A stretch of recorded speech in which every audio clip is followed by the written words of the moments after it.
Witam wszystkich bardzo serdecznie na moim kanale Puzzle Szkolenia i Terapia. Ja nazywam się Magdalena Kosiń i moi drodzy, mam nadzieję, że wspólnie na naszym kanale, bo to jest nasz wspólny kanał, będziemy rozkodowywać spektrum autyzmu po to, aby uświadamiać świat neurotypowy i ludzi populacyjnych, że to, że ktoś nieco inaczej funkcjonuje, inaczej odbiera otaczający świat, wcale nie oznacza od razu, że jest gorszy. Mam nadzieję, że dzięki Waszym komentarzom, Waszym doświadczeniom, które będziecie wrzucać pod nagrania, będziemy wspólnie rozjaśniać świat osobom z spektrum autyzmu i pomagać im właśnie funkcjonować w tym chaotycznym świecie neurotypowym. Moi drodzy, dzisiejsze spotkanie dotyczy zaburzenia ze spektrum autyzmu i tym, czym tak naprawdę jest to zaburzenie. Spróbujemy sobie bardzo szybciutko opowiedzieć, o co chodzi tak naprawdę w tym spektrum autyzmu. Moi drodzy, przede wszystkim zacznijmy od tego, co to w ogóle jest. Spektrum autyzmu jest zaburzeniem neurorozwojowym. Jest to tak zwana niepełnosprawność niewidoczna. Dlaczego? Dlatego, że osoby w spektrum autyzmu nie mają bardzo charakterystycznych czy widocznych cech dysmorficznych, stąd tak duże problemy z akceptacją w świecie neurotypowym właśnie tego zaburzenia, dlatego że ludzie często obserwując dzieci w spektrum autyzmu i to, jak się zachowują właśnie, patrzą się i skupiają się tylko na tym, co widzą, nie zastanawiając się, dlaczego tak się dzieje.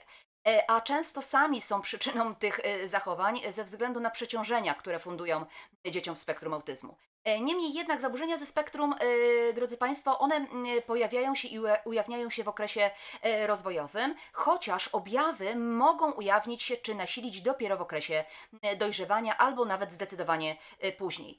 To zdecydowanie później, drodzy Państwo, głównie dotyczy wysoko funkcjonujących dziewcząt, które przez długi, długi czas są w stanie kamuflować i maskować swoje objawy, po to, aby jakby wdrożyć się, być częścią takiej grupy społecznej neurotypowej, aby nie zdradzać, że ma się jakieś trudności. O samym kamuflażu czy maskowaniu opowiem innym razem.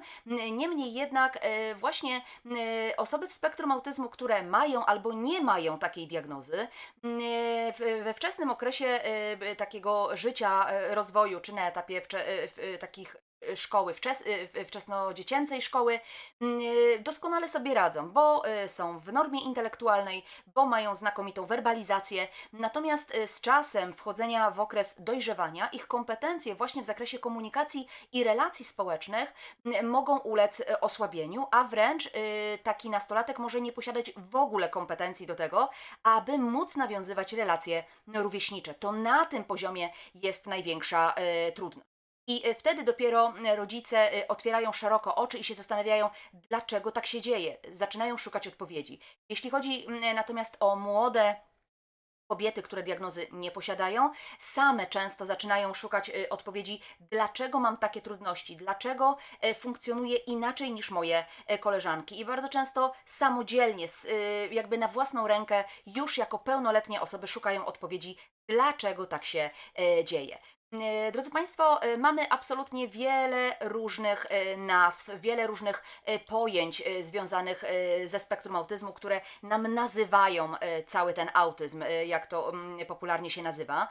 Natomiast z punktu widzenia wsparcia i funkcjonowania osób w spektrum, nie sama nazwa czy diagnoza są najistotniejsze.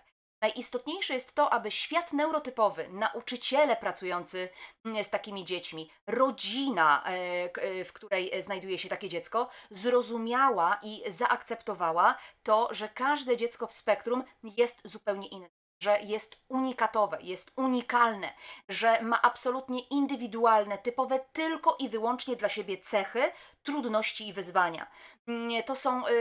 To jest bardzo charakterystyczne i to jest bardzo istotne. Jeśli tego nie pojmiemy, to każde następne dziecko, każdą następną osobę, którą będziemy spotykać, a będzie ona w spektrum autyzmu, będziemy chcieć porównywać do tej, którą już gdzieś znamy. A prawda jest taka, że jeżeli macie kontakt z 200, 20, dwojgiem dzieci w spektrum autyzmu, to znaczy, że znacie tylko dwoje dzieci w spektrum autyzmu, a nie całe spektrum. Dlatego, że powtarzam raz jeszcze, każda z tych osób, każde z tych dzieci, mimo tej samej diagnozy, funkcjonuje skrajnie inaczej. A mianowicie mamy dzieci, które mają bardzo głębokie deficyty rozwojowe, choćby w aspekcie niepełnosprawności intelektualnej czy zaburzeń związanych z werbalizacją, nawet zupełny brak werbalizacji, a z drugiej strony na tym krańcu takim bardzo subtelnych objawów mamy dzieci, które mają ponadprzeciętny iloraz inteligencji i dodatkowo bardzo dobrą werbalizację. Natomiast mogą prezentować znaczne deficyty w komunikacji społecznej. W związku z tym, ile osób z diagnozą, tyle różnych obrazów klinicznych, moi drodzy, i tego musimy być świadomi. Spektrum autyzmu jest coraz bardziej takie rozgłaśniane, tak? I jakby mówi się o tym coraz więcej, jest coraz więcej kampanii, coraz więcej pojawia się różnych publikacji, nagrań, webinarów, prawda, z których można korzystać. Natomiast każdy, a właściwie ludzie, którzy albo pracują, albo sami posiadają dziecko w spektrum, czy z punktu widzenia naukowego zajmują się tym zaburzeniem, ciągle zadają sobie pytanie, skąd się to bierze. I chociaż od 2000 roku bardzo intensywnie trwają badania nad przyczynami i w ogóle nad poznaniem w ogóle całego zaburzenia, to nadal nie mamy jasnej odpowiedzi, co jest przyczyną spektrum autyzmu. Wszystko, co jest podawane jako przyczyna, stanowi hipotezę. Jest prawdopodobną przyczyną wywołania spektrum, natomiast nie jest to stuprocentowa pewność. I mamy takie dwa obszary, względem których jakby najbardziej naukowcy się trzymają i dążą do tego, aby udowodnić jasno i wyraźnie, że to właśnie te obszary odpowiadają za pojawienie się spektrum autyzmu. Jednym z nich jest, drodzy Państwo, teoria dotycząca odmiennej struktury i funkcjonowania mózgu w spektrum autyzmu. Ja prowadziłam dla Was taki webinar, który nosi tytuł Mózg autystyczny. Tam bardzo szczegółowo opisywałam poszczególne struktury korowe, ale także wszelkie inne informacje związane z mózgowiem, które mogą wskazywać na odmienność w strukturze i w funkcjonowaniu właśnie wśród osób ze spektrum autyzmu. W związku z tym dzisiaj o tym mówić nie będę. Niemniej jednak podsumowując jakby ten obszar, moi drodzy, musimy mieć świadomość tego, że rzeczywiście wiele struktur korowych może funkcjonować inaczej, mieć nieco inną budowę, choćby pod względem wielkości, tak? Dany obszar może być zdecydowanie większy w przypadku osób w spektrum niż w przypadku osób neurotypowych. Ale musimy też pamiętać, moi drodzy, że to nie jest tak, że u wszystkich osób w spektrum autyzmu mamy dokładnie toczka w toczkę te same obszary zwyczajnie zaburzone. Może być tak, że u jednej osoby w spektrum dany obszar jest rzeczywiście inny niż u osób neurotypowych i u innej osoby ten obszar również będzie inny, natomiast nie będzie ona w spektrum autyzmu. Ze względu na tą ogromną heterogeniczność właśnie tego zaburzenia jest tak ogromna trudność w oddziaływaniach tak naprawdę, a na początku diagnozie takiego dziecka. Więc o ile mamy rzeczywiście potwierdzenie odmienności struktur i funkcjonowania, to jednocześnie nie możemy powiedzieć, że jest jedna konkretna struktura czy obszar w mózgu, który definitywnie wskazuje na to, że osoba jest w spektrum autyzmu. Kolejny bardzo szeroki obszar, który jest badany przez naukowców, to oczywiście genetyka. Samo uwarunkowanie genetyczne jest wskaźnikiem do tego, żeby twierdzić, że wywołuje to spektrum autyzmu, ale jednocześnie musimy być świadomi tego, że sama genetyka jest bardzo złożona i skomplikowana. I znowu, drodzy Państwo, nie mamy jednego biomarkera, który wskaże nam, że rzeczywiście dany uszkodzony gen może być właśnie tą przyczyną pojawienia się spektrum autyzmu. Może być tak, że u jednego dziecka konkretny gen będzie uszkodzony i będzie on w spektrum autyzmu, ale mamy drugie dziecko, które będzie miało tak samo ten sam gen uszkodzony, a mimo to w spektrum autyzmu nie będzie. Mamy też dziecko, które będzie miało rzeczywiście jakby w aspekcie genów nic nie zostało odkryte, a mimo to dziecko jest w spektrum autyzmu. Więc znowu nie mamy jednego klucza, który powie nam tak, to jest konkretny wskaźnik, który mówi nam o tym, że jest to spektrum autyzmu. W samej genetyce, drodzy Państwo, zachodzi tak wiele różnych skomplikowanych procesów i wiele różnych modyfikacji, które mogą wpływać na deficyty najróżniejsze. Bo nie dość, że mamy jakiś aspekt dziedziczenia, to mamy także różnego typu modyfikacje, ale także mutacje, które zachodzą. Niekoniecznie według konkretnego klucza, niekoniecznie dotyczące odpowiedniego tego samego fragmentu całego genotypu. W związku z tym u jednych pacjentów mamy na przykład duplikację, a u innych mamy właśnie zabranie poszczególnych fragmentów. W związku z tym znowu nie mamy jednego konkretnego genu, jak w przypadku zespołu Reta, który powie nam, że tak, u tego dziecka mamy spektrum autyzmu. A więc znowu jest to hipoteza, chociaż wielce prawdopodobna. Moi drodzy, mamy nową klasyfikację chorób i zaburzeń stworzoną przez Światową Organizację Zdrowia. Jest to klasyfikacja ICD-11, która obowiązuje od 1 stycznia 2022 roku. Zanim ona weszła w życie, to autyzm był klasyfikowany w obszarze całościowych zaburzeń rozwojowych i tam mieliśmy właśnie te różne nazwy, a więc autyzm wczesnodziecięcy, autyzm atypowy, na przykład zespół Aspergera, czy zespół Reta był jeszcze na przykład dodany do tych całościowych zaburzeń. Dzisiaj mamy według nowej klasyfikacji zaburzenia neurorozwojowe jako wielką kategorię, w obszarze której znajduje się 7 grup zaburzeń, a wśród nich jest właśnie autyzm. Autyzm według nowej klasyfikacji należy do zaburzeń ze spektrum autyzmu i nosi symbol 6A02 i to jest jakby podkategoria właśnie zaburzeń neurorozwojowych. Natomiast w tej podkategorii spektrum autyzmu znajdują się liczne podtypy, które opisują danego pacjenta. Nie mamy już autyzmu wczesnodziecięcego, czy atypowego, czy zespołu Aspergera. Te diagnozy przeszły na rzecz opisu funkcjonalnego dzieci. Czyli diagnoza pewnie brzmi sama ta nazwa, natomiast uwzględnia to, jak intelektualnie dziecko sobie radzi, czy występuje u niego niepełnosprawność intelektualna, czy też nie, i jak rozwija się, jak funkcjonuje język taki pragmatyczny u dziecka. Bo sama werbalizacja nie równa się komunikacji, żeby była jasność, drodzy Państwo. I właśnie dzięki takiemu podejściu funkcjonalnemu do opisu diagnozy mamy jasno i wyraźnie napisane, w którym miejscu spektrum znajduje się nasze dziecko. Jednocześnie te diagnozy wskazują, czy u dziecka występują bardzo głębokie deficyty, czy bardzo subtelne. Niemniej jednak przypisanie spektrum autyzmu do kategorii zaburzeń neurorozwojowych mówi jasno i wyraźnie, że zaburzenia neurorozwojowe będą dotyczyły struktur i funkcjonowania obszaru układu nerwowego. A to z kolei przekłada nam się na informację, że tego się nie leczy. Możemy leczyć i oddziaływać na choroby współistniejące, współtowarzyszące, jak na przykład deficyty gastrologiczne związane z układem pokarmowym, choroby psychiczne, które także współwystępują. Natomiast samego spektrum się nie leczy. Wszystkie ewentualne leki i metody typowo lecznicze czy biomedyczne, one są skierowane na aspekt, drodzy Państwo, biologicznego i takiego fizycznego zakłócenia w funkcjonowaniu dziecka w spektrum, a nie na samo spektrum, dlatego że samo spektrum wiąże się z układem nerwowym.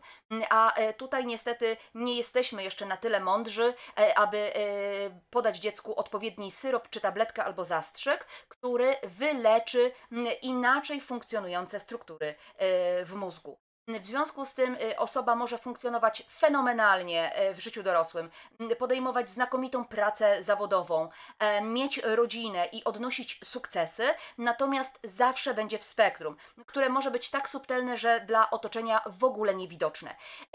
A wszystko to zależy oczywiście od oddziaływania i wsparcia takiego człowieka od wczesnych lat jego życia. Ale o terapii, moi drodzy, przy okazji i kiedy indziej. Jeśli chodzi o, drodzy Państwo, sam aspekt diagnozy ICD-11 zawęziło nam pole i obszar diagnozy z triady zachowań autystycznych do diady, a więc do dwóch obszarów. Pierwszy obszar to deficyty w zdolności nawiązywania i podtrzymywania interakcji społecznych i komunikacji społecznej.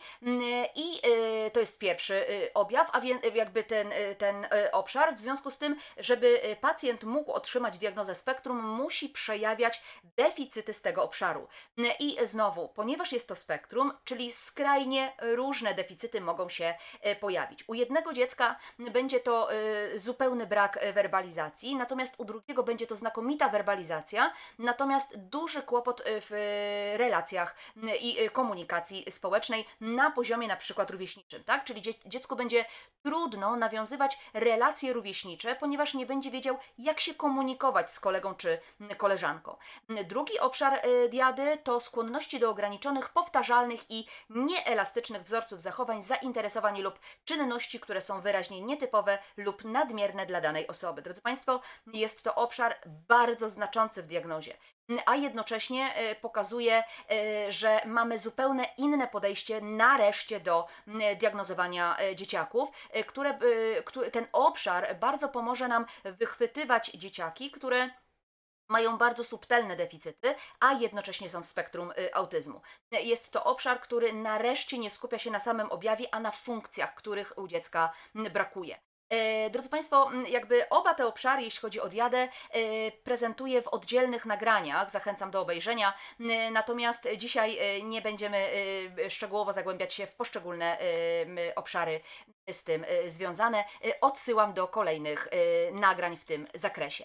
Jeśli chodzi o statystyki, moi drodzy, i ciekawostki, które warto znać, a jednocześnie które mogą zdecydowanie lepiej uświadomić światu neurotypowemu, czym tak naprawdę jest spektrum. Przede wszystkim, moi drodzy, w 2016 roku statystyki amerykańskie pokazywały, że 1 na 68 dzieci w Europie to dziecko w spektrum autyzmu.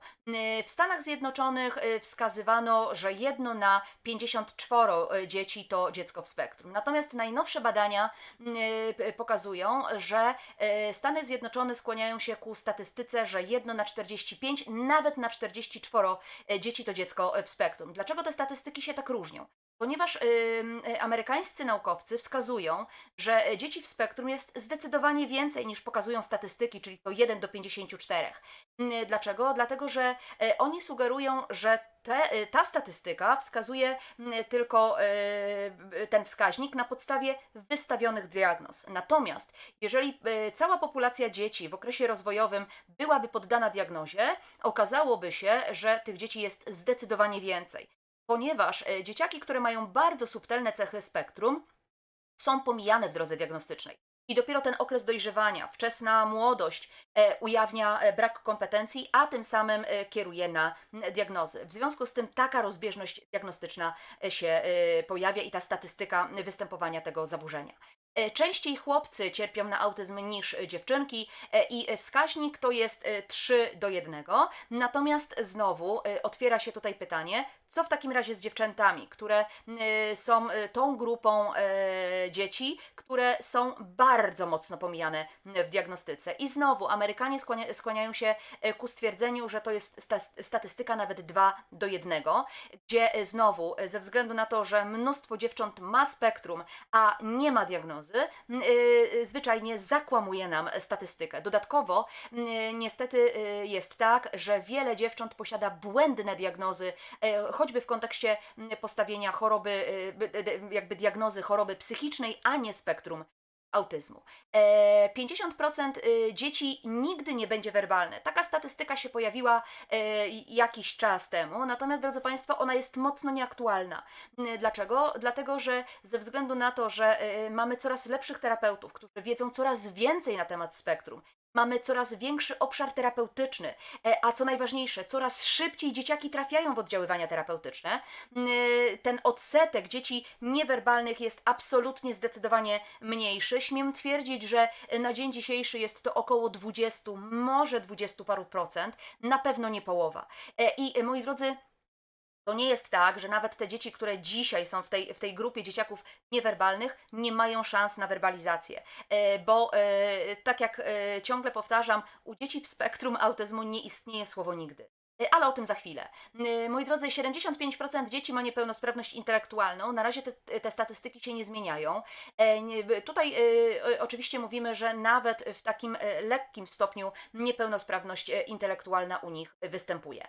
95 do 98% dzieci w spektrum autyzmu, bez względu na to, na którym krańcu spektrum się znajduje, to są dzieci z zaburzeniami sensorycznymi. I o ile w przypadku dzieci z głębszymi deficytami te zaburzenia sensoryczne są zdecydowanie wyraźniejsze i głębsze, to w przypadku dzieci wysoko funkcjonujących najczęściej te deficyty sensoryczne dotyczą tak naprawdę trudności motorycznych, które jako diagnozę nazywamy zaburzenia motoryczne o podłożu sensorycznym. I głównie dotyczy to praksji, czyli zaburzeń praksyjnych, a więc dyspraksji albo zaburzeń kontroli posturalnej.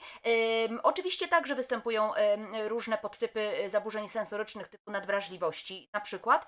Niemniej jednak znowu, nie mamy jednego obrazu klinicznego tych zaburzeń, dlatego że każde z tych dzieciaków funkcjonuje inaczej. Ale bardzo istotna kwestia jest taka, że wreszcie zgodnie z ICD-11 diagnoza integracji sensorycznej będzie bardzo istotna i kluczowa również w diagnostyce spektrum autyzmu, dlatego że dzisiaj już jasno i wyraźnie wiemy, że ten aspekt sensoryczny znacząco wpływa na funkcjonowanie, a właściwie na zakłócanie funkcjonowania dzieci w spektrum autyzmu.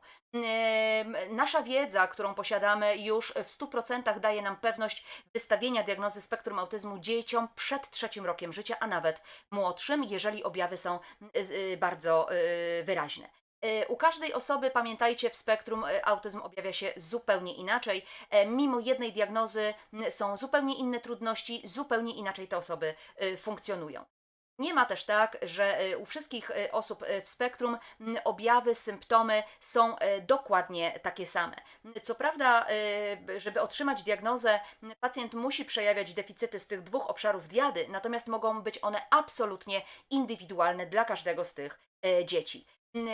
Tak samo, moi drodzy, samo nasilenie cech autyzmu może być ledwie zauważalne, czyli strasznie subtelne, ale może być też bardzo, bardzo głębokie i silne, zdecydowanie zaburzając funkcjonowanie dziecka, a mimo to oba te przypadki będą w spektrum autyzmu.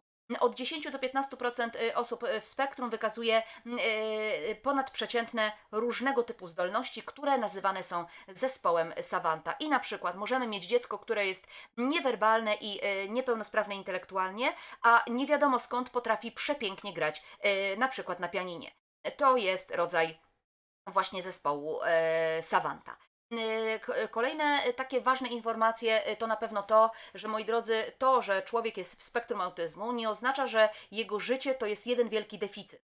To są ludzie, którzy mają bardzo silne, mocne strony, tyle że świat neurotypowy o nich zapomina i skupia się tylko na jego trudnościach, zapominając o tym, w czym ten człowiek jest świetny. Zamiast wykorzystywać to w terapii, wykorzystywać to do budowania relacji, cały czas tylko wskazujemy, w tym jesteś beznadziejny, tego nie potrafisz, tego nigdy nie zrobisz. I to jest strasznie przemocowe działanie świata neurotypowego względem właśnie osób w spektrum autyzmu.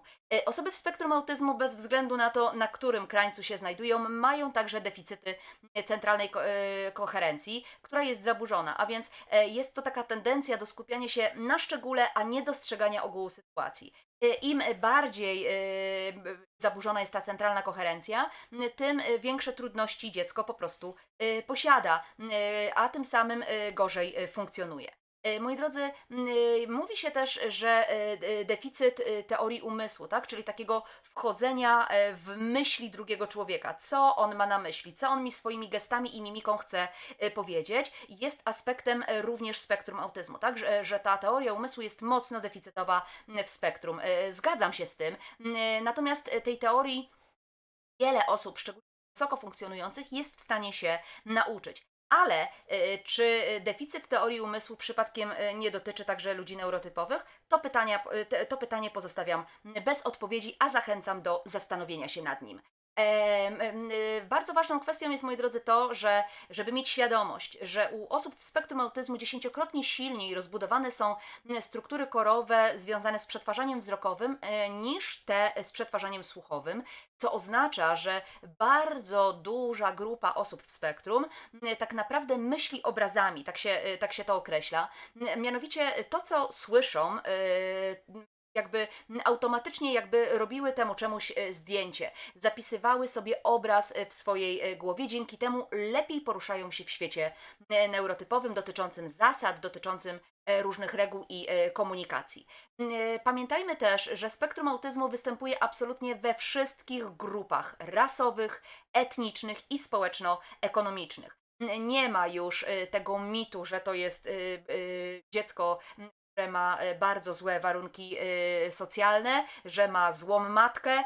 Dotyczy to absolutnie wszystkich grup społecznych. Wszędzie to dziecko może się pojawić. I prawda jest taka, drodzy Państwo, że właściwie w większości, pewnie w 95% rodzin na całym świecie, rodzin ogólnie pojętych, występuje co najmniej jedna osoba w spektrum autyzmu.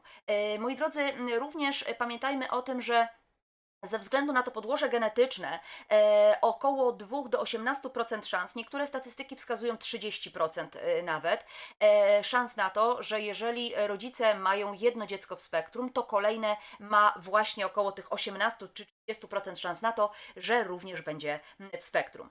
83% wszystkich osób ze spektrum autyzmu ma co najmniej jedną współtowarzyszącą diagnozę, tak?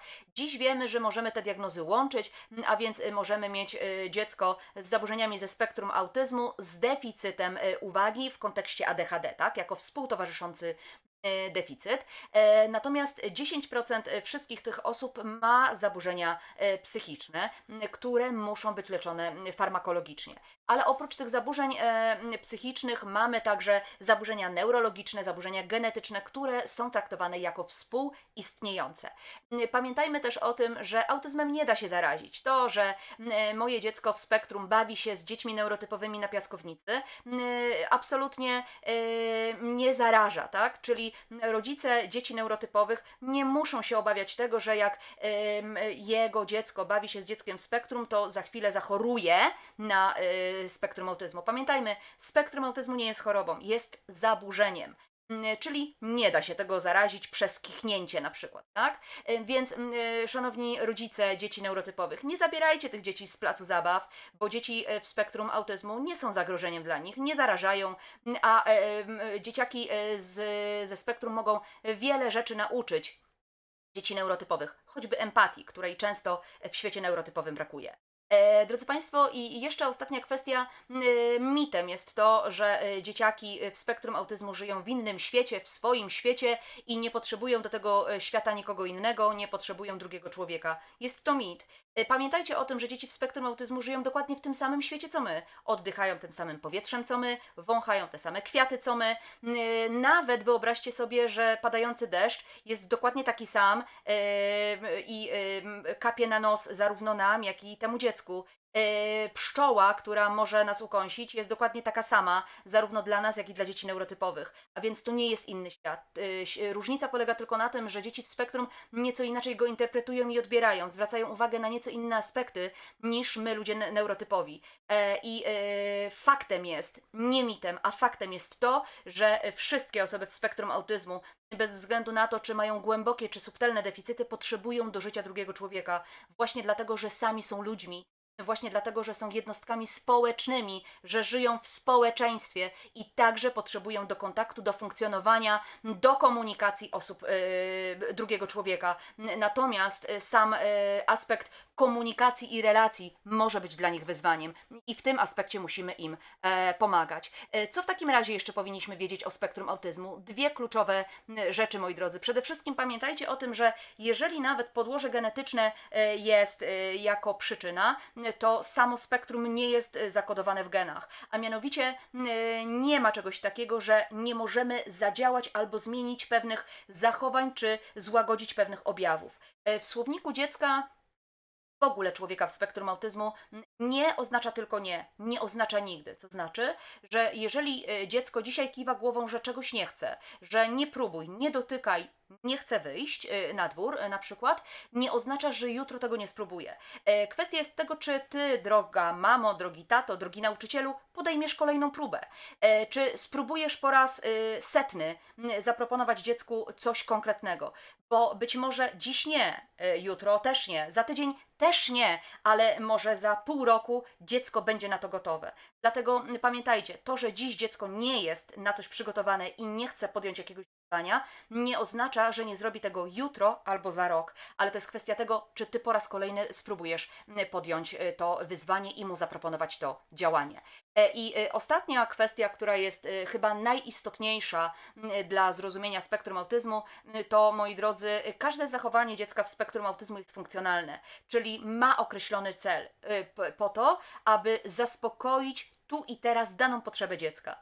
To, że dziecko według świata neurotypowego zachowuje się skandalicznie niegrzecznie, nie oznacza, że zaburzenie spektrum autyzmu jest zaburzeniem zachowania, bo takim nie jest. Nie jest też zaburzeniem psychicznym, jest zaburzeniem neurorozwojowym. Powtarzam raz jeszcze.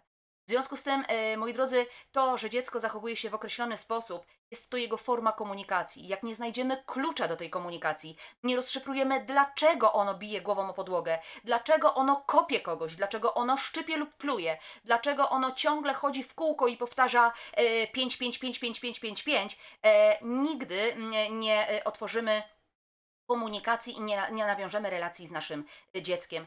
Każde, powtarzam raz jeszcze, zachowanie dziecka w spektrum ma określony cel, ale musisz znaleźć klucz do tego, aby je zrozumieć. I to jest najważniejsze z punktu widzenia spektrum autyzmu i zrozumienia świata neurotypowego.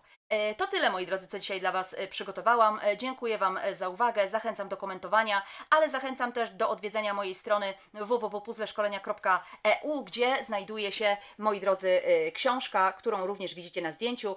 Książka Puzzle autyzmu, jak je ułożyć, od wczesnych objawów po dorosłość. 10% tej książki to teoria, natomiast całe 90% to wskazówki i moje doświadczenia w pracy z dziećmi ze spektrum autyzmu, ale także moich koleżanek, które pomogły mi tę książkę napisać. Jeśli ktoś jeszcze nie posiada, to zachęcam, jest ona jeszcze dostępna na stronie. A dzisiaj się z Wami żegnam, pozdrawiam i zapraszam na kolejne spotkanie na kanale Puzzle Szkolenia i Terapia. Pozdrawiam!